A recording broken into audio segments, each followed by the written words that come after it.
예루살렘에만 있는 복음이 이방인에게, 열방에게 나가는 아주 중요하고도 결정적인 사건을 다루고 있습니다. 고넬료라는 사람이 이방인, 또 이방인이 사도들을 대표하는 베드로와 만나는 사건입니다. 이 두 사람의 만남이 보통 만남이 아니라 세계 역사를 바꿔놓는 만남이 되었다는 것이죠. 저는 여러분의 만남도 이런 만남이 되기를 간절히 바랍니다.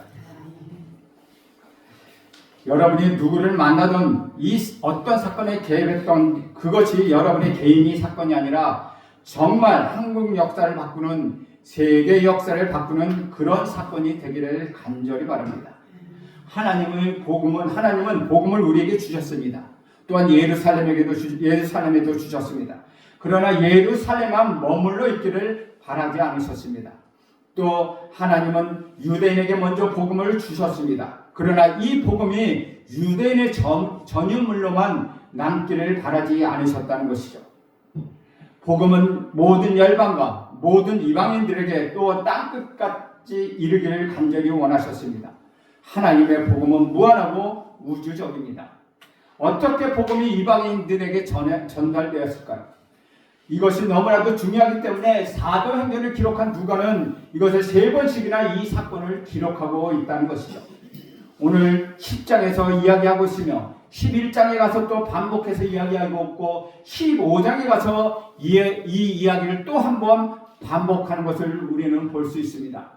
역사를 바꾸는 데 쓰이는 한 사람이 있었습니다. 그 사람이 바로 고넬료입니다. 저는 역사를 바꾸는 데 쓰이는 한 사람, 그 한 사람이 여러분이 되기를 간절히 바랍니다.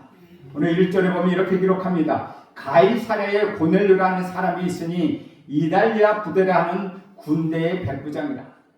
여기서 가이사랴는 지금은 유적의 터만 남아있지만은 그 옛날에는 아주 웅장한 곳이었습니다. 저 바다에까지 건물이 많이 지어졌다는 것이죠. 그리고 로마 군대가 거기에 주둔하고 있었습니다. 로마에서 온 총독도 가이사랴에 대부분 머물러 있었다는 것이죠. 그렇다면 고넬료는 어떤 사람입니까?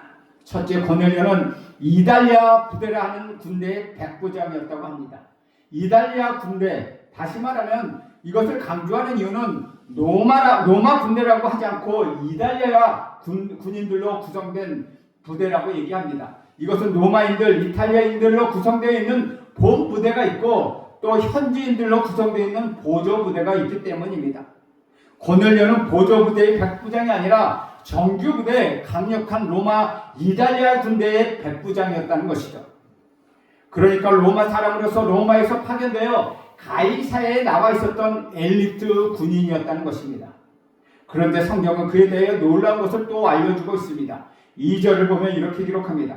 그가 경건하여 온 지방과 더불어 하나님을 경외하며 백성을 많이 구제하고 하나님께 항상 기도하더니 라고 이야기합니다. 둘째로 고넬료는 그는 경건한 사람이며 자기뿐만 아니라 온 집안, 즉 가족들과 종들도 함께 하나님을 경외하는 사람이었다는 것이죠. 하인들까지도 신앙생활을 잘하고 경건했다는 것입니다. 22절에 보면은 그가 베드로에게 보낸 하인들도 베드로 앞에서 고넬료를 소개하기를 그는 의인이요 하나님을 경외하는 사람이라고 증언하고 있습니다. 또 뒤에 33절에 보면 또한 그는 하나님의 말씀을 듣기를 좋아하는 사람이라고 표현하고 있죠. 다시 말하면 고넬료는 유대교로 완전히 개종한 사람은 아니었지만 거의 개종한 것과 같은 비슷한 수준에 있었던 사람이었다는 것입니다. 또 그는 경건한 사람이라고 하는데 경건은 참 신앙의 모습입니다. 경건이 없는 것은 신앙이라고 우리는 말하기 어렵습니다. 그래서 우리는 이 땅에 살아가지만 하나님의 백성으로 살아가는 경건한 생활, 하나님을 경외하는 경건한 생활, 그리고 신앙의 깊은 경건이 우리에게 있어야 한다는 것이죠. 우리 교회 안에도 이런 경건이 있어야 한다는 것입니다. 우리 내면적 생활 속에서 형식적인 경건이 아니라 진정한 경건이 여러분에게 있기를 간절히 축원합니다. 당시 이방인 중에서 율법을 배우고 하나님을 믿었지만 유대교로 개종하지 않은 사람들이 참 많았습니다. 그들이 유대교로 개종하지 않았어도 거의 유대인처럼 하나님을 믿었습니다. 지난 8장에 나타나 있는 에디오피아의 내시도 그런 사람 중에 한 사람이었습니다. 고넬료는 로마 군인이었기 때문에 황제에 대해 충성을 1년에 한 번씩 맹세해야 했습니다. 그래서 그는 할례를 받고 유대교로 개종하지 못했다는 것이죠. 왜냐하면 유대인들은 로마 황제에게 충성을 맹세하는 것조차도 우상 숭배로 간주했기 때문입니다. 고넬료는 셋째로 또한 백성을 많이 구제하는 사람이었고 하나님께 항상 기도하는 사람이었다는 것을 우리는 알 수 있습니다. 그는 백성을 많이 구제했다고 합니다. 군인의 월급으로 구제를 많이 했다는 것입니다.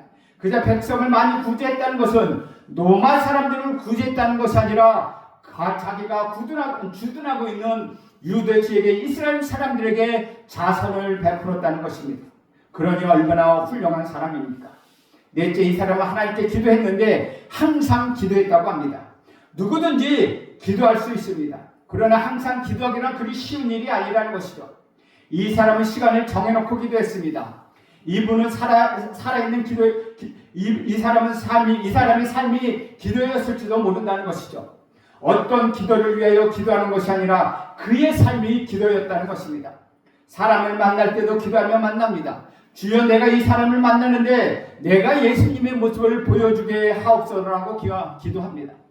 우리는 순간순간 무슨 결정을 해야 합니다. 주여, 내가 이 결정을 어떻게 해야 합니까? 기도하면서 얘기하고 기도하면서 결정하는 사람, 바로 이 사람이 고넬료라고 하는 사람이었습니다. 기도하는 사람은 겸손한 사람입니다. 교만한 사람은 절대로 기도할 수 없습니다. 왜냐하면 자기가 제일 잘났다고 생각하기 때문입니다. 하나님 앞에 조용히 무릎 꿇고 기도할 수 있는 사람은 그의 인격이 성숙한 사람임에 틀림이 없습니다. 여러분, 오늘 한번 해보십시오. 기도가 잘 되나 기도가 잘 되지 않나 여러분 기도해 보십시오. 마음 먹고 기도하려고 해도 잘 되지 않을 때가 있다는 것이죠. 1시간 기도한 것 같은데 깨어보면 채 5분도 지나지 않았다는 것입니다. 기도가 깊은 사람은 신앙 인격이 깊은 사람입니다. 그런데 비록 고넬료가 하나님을 경외하고 열심히 기도하며 구제도 많이 하는 훌륭한 사람이었지만 그의 신앙이 아직 온전하지는 못했습니다. 그는 오직 구약 성경만 어느 정도 알 뿐 인류의 구세주인 우리 구주 예수 그리스도를 알지 못했습니다. 그리고 그가 아무리 훌륭하다고 해도 그는 결국 이방인일 뿐이었다는 것이죠. 이것이 오늘 본문 문맥에서 가장 중요하게 기억할 점이라는 것이죠. 아무리 훌륭해도 결국은 그는 이방이었다는 것입니다. 그런데 비록 고넬료가 이방이었지만 그는 또한 환상을 보는 사람이었다는 것이죠. 3절 보면 이렇습니다. 하루는 제9시쯤 되어 환상 중에 밝히 보매 하나님의 사자가 들어와 이르되 고넬료야 하니, 유대인의 시간은 항상 우리 시간에 6을 더하면 됩니다. 그래서 제9시는 우리 시간으로 말하면 오후 3시입니다. 고넬료가 환상을 본 것은 제9시 즉 오후 3시로서 유대인들의 기도 시간이었다는 것이죠. 그래서 고넬료가 기도하고 있었다는 것입니다. 한참 기도하는 도중에 그는 하나님을 기억하고 한참 일하는 중에 그는 하나님을 기억하고 기도 시간에 약속대로 기도하고 있었다는 것이죠. 사랑하는 여러분, 하나님의 음성을 어떻게 들을 수 있습니까? 하나님 환상을 어떻게 볼 수 있습니까? 기도하지 않는데 어떻게 하나님의 환상을 볼 수 있겠습니까? 내가 지금 일에만 열중하고 있는데 하나님이 그 시간에 환상을 보여주시겠습니까? 기도하고 있는 그 시간을 이용해서 우리 하나님은 말씀하신다는 것입니다.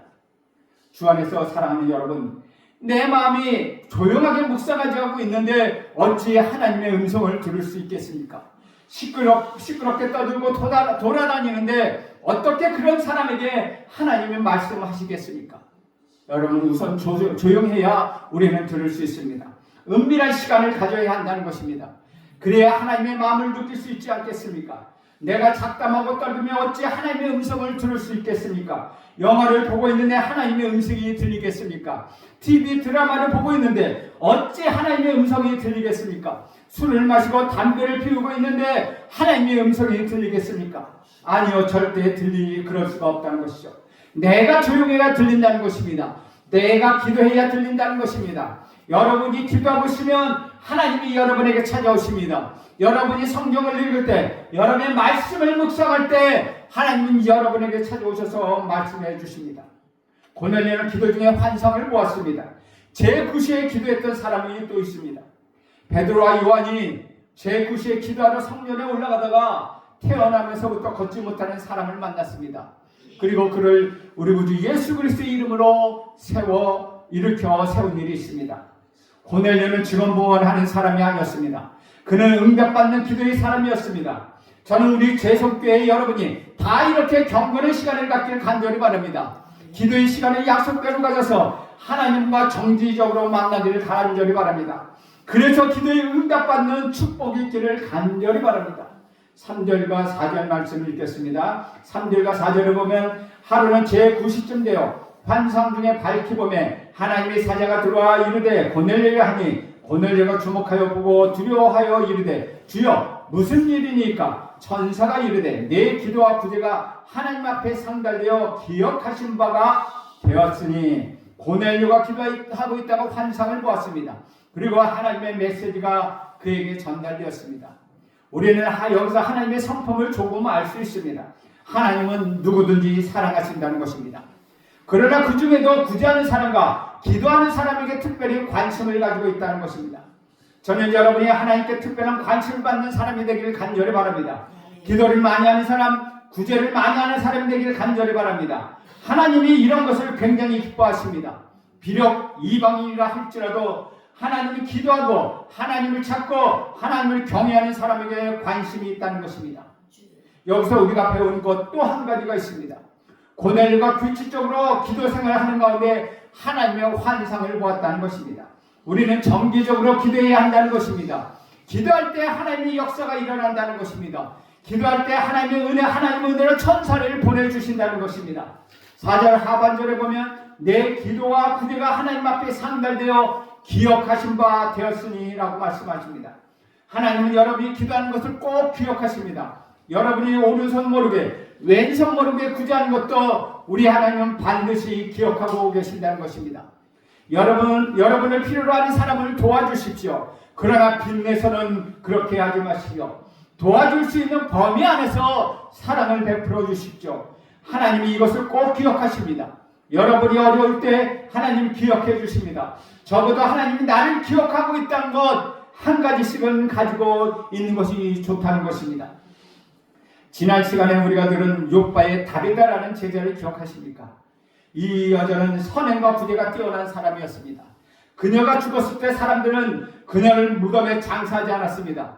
다락방에 놓았습니다. 구제의 힘이 이렇게 큰 것입니다. 선행의 힘이 이렇게 크다는 것입니다. 사랑하는 여러분, 평소에 사람들에게 베풀어야 합니다. 절대로 사람들에게 깍쟁이처럼 살지 마십시오. 여러분이 베풀 수 있을 때 하나라도 더 베풀어 주십시오. 선을 행해야 합니다. 절대로 깍쟁이 노릇을 하지 마십시오. 여러분이 어려울 때 그대로 당하게 되는 것입니다. 그러나 평소에 많이 베푼 사람은 여러분이 어려울 때 여러분을 도와줍니다. 다베나는 평소에 선행과 구제를 많이 했습니다.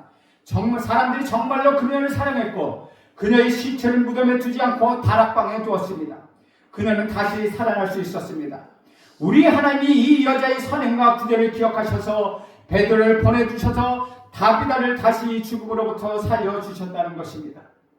5절과 6절을 보겠습니다. 5절을 보면 내가 지금 사람을 욥바에 보내어 베드로 아는 시몬을 청하라. 그는 무두장이 시몬의 집에 유숙하니 그 집은 해변에 있다 하더라. 천사는 베드로가 머물고 있는 장소와 집까지 정확하게 자세하게 알려주었습니다. 베드로의 원래 이름은 시몬입니다. 그러므로 베드로를 아는 시몬을 청하라고 말합니다. 그가 지금 욥바에 머물고 있습니다. 욥바는 가이사랴로부터 해변길을 따라서 남쪽으로 약 50km 조금 안 되는 거리에 있습니다. 거기에서도 해변에 있는 무두장이 시몬의 집에 머물고 있다고 합니다. 무두장이 시몬이라는 이름을 가진 사람은 그렇게 흔하지 않았으므로 그를 찾으라는 것입니다. 해변에 사는 것은 그가 사람들과 격리되어 살 수밖에 없는 부정한 무두장이었기 때문입니다. 하나님의 계시입니다. 정확하고 확실한 말씀입니다. 또 한 가지 하나님의 계시를 볼 때 한쪽에서만 계시하지 않으시고 양쪽 다 계시해 주신다는 것입니다. 고넬료에게 환상을 보여주셨습니다. 만약 고넬료에게만 보여주셨다면 어떻게 하겠습니까? 고넬료가 내가 환상을 받았습니다. 베드로여 우리 집에 오십시오 라고 하면 베드로는 나는 환상을 받지 않았는데요 라고 하면 어떻게 합니까? 하나님은 은혜를 주실 때 양면적으로 주신다는 것입니다. 하나님은 한쪽만 하지 아니하시고 다 할 수 있도록 다른 쪽에도 은혜를 내려주신다는 것입니다. 사울이 다메섹 도상에서 주님을 만났을 때 아나니아라고 하는 사람을 우리 하나님은 미리 준비하고 계셨습니다. 그래서 그 아나니아를 통하여 사울이 눈을 뜨게 되었다는 것입니다. 주 안에서 사랑하는 여러분, 하나님은 막연하게 일하지 않습니다. 준비 없이 일하지 않습니다. 하나님은 어떤 일을 하시려고 할 때는 반드시 그리고 미리 응답하신다는 것입니다. 사람을 준비하십니다. 돈을 모아서 준비하시고 계획을 서서 일을 하게 하시는 것입니다. 그래서 하나님을 일을 할 때는 여러분 결코 염려하지 마시기 바랍니다. 근심하지 마십시오. 문제는 그것이 하나님의 뜻이냐 하나님의 뜻이 아니냐라는 것에 달려있다는 것이죠. 내가 내 뜻을 가지고 하나님의 뜻이라고 생각한다면 그 일은 반드시 실패하게 됩니다. 그러나 분명히 하나님의 뜻이라면 하나님은 여러분의 인생을 책임져 주실 것입니다. 하나님의 일이라면 하나님이 예비하십니다. 하나님이 준비하십니다. 여러분 이런 믿음을 가지시길 간절히 바랍니다. 7절과 8절을 보겠습니다. 7절에 보면 마치 말하던 천사가 떠나며 고넬료가 집안 하인 둘과 부하 가운데 경건한 사람 하나를 불러 이 일을 다 이루고 요빠에 보내니라 라고 말씀합니다. 고넬료는 개인적으로 자기 집에 하인 두 사람과 자기 부하 군인 중에 경건한 병사 한 사람을 뽑았습니다. 그리고 이 세 사람에게 모든 일을 이야기하고 해주고 요빠로 보냅니다. 이들은 믿을 수 있는 사람들이었습니다. 그리고 믿음이 있는 사람이라고 할 수 있습니다. 온 집안이 주님을 경외하고 있었으니 거기에 속하여 함께 하나님을 예배했던 사람들이라는 것이죠. 천사가 왜 베드로를 청하라고 이야기해 주지는 않았지만 그렇게 하라고 한 것에는 이유가 있음을 그는 짐작했다는 것이죠. 그래서 아무나 모르게 평소에 그냥 인격이 좋은 사람을 뽑은 것이 아니라 베드로를 청하기 위하여 영적인 사람들을 뽑아서 보냈다는 것입니다. 경건한 사람을 뽑아서 그는 보냈습니다. 우리는 여기서 또 한 가지를 배우게 됩니다. 하나님의 일은 기도하는 사람을 시켜야 한다는 것입니다. 능력이 있는 사람을 시키는 것이 아니라 하나님을 경외하는 사람에게 일을 시켜야 한다는 것이죠. 비록 그 사람이 일은 좀 서툴다 하더라도 그 일을 잘 해내기 때문입니다. 그러나 똑똑한 사람의 중에 기도하지 않는 사람이 일을 시키면 안 된다는 것이죠. 그 사람은 일을 만들어낼 수는 있을지 몰라도 나중에 그 일은 다 어그러진다는 것입니다. 하나님의 일을 기도하는 사람, 경건한 사람들을 통해서만은 열매를 맺게 된다는 것입니다. 우리가 성경을 읽다 보면 수많은 장면에서 생각나는 단어 한 가지가 있습니다. 그 단어는 바로 한편이라는 단어입니다. 하나님은 어떤 일을 하실 때 한 곳에서만 일하지 아니하시고 동시에 일을 하실 때가 많다는 것입니다. 여기서도 그렇습니다. 고넬료에게 그런 일이 벌어지고 있었습니다. 한편 베드로는 라는 식의 일을 하고 계시다는 것이죠. 부정한 자로 낙인이 찍혀 무두장의 집에 정청 유대인이며 사도인 베드로가 여러 날을 머물고 있었습니다. 고넬료 집에 저런 일이 일어나고 있었습니다. 한편 여기에는 어떤 일이 벌어지고 있었습니까? 9절을 우리 함께 읽겠습니다. 9절 말씀 시작. 이튿날 그들이 길을 가다가 그 성에 가까이 갔을 그때 베드로가 기도하려고 지붕에 올라가니 그 시각은 제6시더라. 한편이라는 것이 어떻게 보면 참 중요합니다. 우리가 함께 기도하지 않습니까? 새벽 기도 때 함께 기도하고 예배 중에 기도하고 개인적으로 서로를 위해서 기도합니다. 병든 자를 위해서 기도하고 아는 사람들을 위해서 기도하고 가족 기도로 기도합니다. 특히 어떤 일이 잘 돼야 할 때 학교나 사업이나 직장 등 결혼 등 그것을 앞에 두고 합심해서 우리는 간절히 기도합니다. 우리가 열심히 기도하지만 다른 곳에서 어떤 일이 벌어지고 있는지 우리는 알 수가 없습니다. 그런데 우리가 기도할 때 이쪽에서 기도하는 것과 저쪽에서 벌어지고 있는 일이 서로 연결이 된다는 것입니다. 하나님은 모든 것을 보고 계시기 때문입니다. 우리가 기도하고 있을 바로 그때 한편 이쪽에서는 이런 일이 벌어지고 있다는 것을 하나님이 연결해 주신다는 것입니다. 바로 오늘 본문에도 그런 일이 벌어지고 있다는 것입니다. 우리 인생에도 그런 일이 얼마나 많습니까?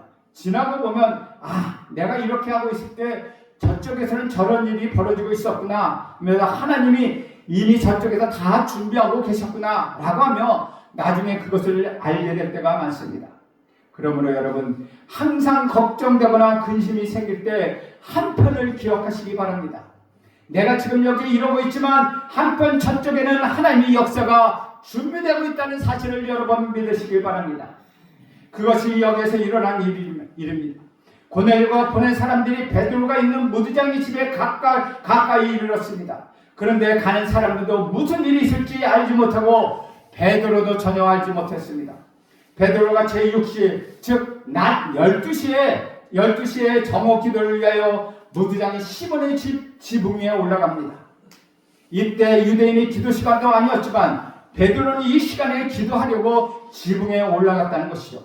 그런데 정오 12시 그 중동 지방에 얼마나 뜨겁습니까? 얼마나 덥겠습니까? 그 뜨거운 시간에 왜 지붕에 올라가 기도를 했는지 알 수는 없습니다. 하지만 여기서 중요한 것은 정통 유대인이며 사도인 베드로가 이때 가장 더럽고 부정한 곳으로 여겨지는 무드장의 집의 가장 높은 곳에 가서 가장 거룩한 기도 행위를 하려 한다는 것입니다. 가장 부정한 곳에서 가장 정건한 행동을 하고 있다는 것입니다. 이것이 얼마나 아이러니한 일이겠습니까? 가장 더러운 곳에서 이루어지고 있는 가장 경건한 행위인 것입니다. 사랑하는 여러분, 베드로가 기도하지 않았다면 어떻게 그가 하나님의 환상을 볼 수 있었겠습니까? 여러분, 하나님의 음성을 듣고 싶으십니까? 그러면 시간을 정해놓고 기도하십시오. 아주 간단합니다. 하나님의 음성을 듣는 법은 시간을 정해놓고 계속적으로 기도하는 것입니다. 기도하고 있으면 하나님은 그 시간에 맞춰서 찾아오십니다. 여러분, 환상을 보길 원하십니까? 시간을 정해놓고 기도하십시오. 새벽기도 시간이 제일 좋습니다. 일정한 시간을 정해놓고 헌신하십시오. 우리는 사람을 만날 때도 시간을 정해놓고 약속하고 가지 않습니까? 왜 하나님하고 시간을 약속하지 않습니까? 왜 하나님은 아무 때나 만날 수 있다고 여러분 생각하십니까? 예배는 아무 때나 들을 수 있다고 함부로 생각하지 마십시오. 오늘 교회에 가볼까? 아유, 피곤한데 다음에 가지 뭐. 그렇게 해서 하나님을 만날 수 있겠습니까? 그렇게 하는데 우리 하나님께서 여러분을 만나 주실 줄 아십니까? 결코 그렇지 않다는 것이죠. 우리가 사람을 만나는데도 정성을 들입니다. 여러분, 하나님께 정성을 쏟으십시오. 정성스럽게 준비하십시오. 시간에 늦지 않고 약속 시간에 딱 와서 기다리십시오. 하나님 여러분들에게 은혜의 물 붓듯이 부어주실 것을 기대하며 오시길 바랍니다. 그러면 하나님은 여러분에게 은혜를 부어주실 것입니다. 그런데 우리는 너무나도 뻔뻔합니다. 땀을 흘리지 않고 먹으려 하는 불안당과 같은 사람들입니다. 우리는 불안당과 같은 신앙을 가지고 있다는 것이죠. 조금 많고 많이 얻기를 원하고 기도하고 구제하는 것은 적게 하고 하나님께서 자기를 보호해 주시고 축복해 주시기를 하늘만큼 땅만큼 기다리는 불안당들이라는 것이죠. 하나님께 투자하십시오. 무릎 꿇고 기도하십시오. 가난한 사람들을 도와주십시오. 왜 하나님이 여러분을 기억하지 않겠습니까? 왜 하나님이 여러분의 마음을 읽고 계시지 않겠습니까? 우리가 너무 하나님께 드린 것이 없다는 것입니다. 오늘 전체적으로 나타나는 하나님의 뜻은 무엇입니까? 고넬료가 하는 경건한 사람을 통하여 이방인의 복음의 문을 활짝 여신다는 것입니다. 하나님의 관심은 고넬료에게만 있지 않고 고넬료에만 머물러 있지 않는다는 것입니다. 고넬료와 그의 가정을 통하여 모든 이방인들에게 우리 구주 예수 그리스도의 복음이 전해지기를 우리 하나님이 원하셨다는 것입니다. 사랑하는 여러분, 고넬료를 통하여 세계가 변화되었습니다. 마찬가지로 여러분을 통하여 여러분의 주변이 변화될 것입니다. 여러분을 통하여 여러분의 자녀, 여러분의 가정, 여러분의 가문이 변화될 것입니다. 또한 여러분을 통하여 이 나라, 이 대한민국이 변화되는 역사가 일어날 것입니다. 하나님께서 여러분을 기억하십니다. 하나님께서 여러분의 행위를 기억하고 계십니다. 이제야 우리 함께 기도하며 나갑시다. 승리는 반드시 여러분의 것입니다. 여러분 시간을 정해놓고 기도하십시오. 하나님 옆에 나와서 기도하십시오. 그 시간에 하나님 여러분에게 찾아오셔서 은혜를 물붓듯이 부어주실 것입니다.